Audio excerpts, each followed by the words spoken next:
by the president. And I know that you're a very strong critic of this president, whom you are. Interestingly, I saw you all smiles when you met him at the on Friday at the mosque. Don't start this. I'm not a strong critic of Mr. President. Don't give me that name, please. But you criticize policies that you don't like of this government. I'm not criticizing the president. I'm criticizing policies. You are supposed to know that English better than myself.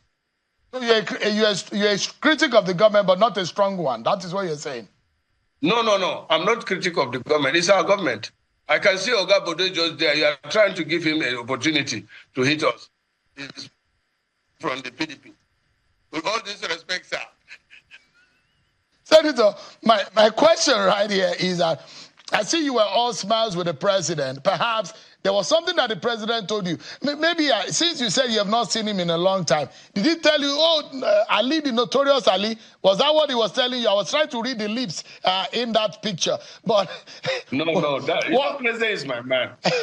President is one of my mentors. He only said that you are not coming to the villa. Why? I say, Oga, you didn't ask me to come. He said, you can come tonight. I said, no. And then he said that he's attending our daughter's wedding because I gave out my daughter that day on a wedding, even though it coincided with the Nigerian Army Remembrance Day. So after the ceremony, I was expecting him to leave.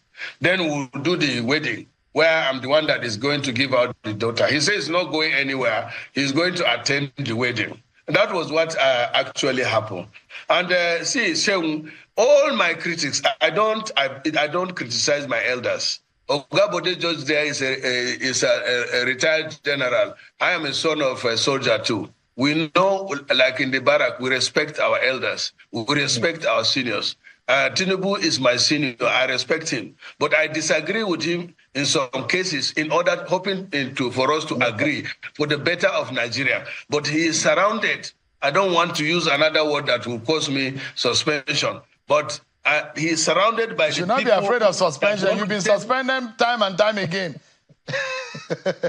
I'm not afraid of suspension, but all I'm saying is even you now, you are saying that I'm criticizing Tinubu. I've never criticized Tinubu. I will never criticize Tinubu, but I will criticize the policies. I criticize policies of Buhari. I'm closer to Tinubu than Buhari.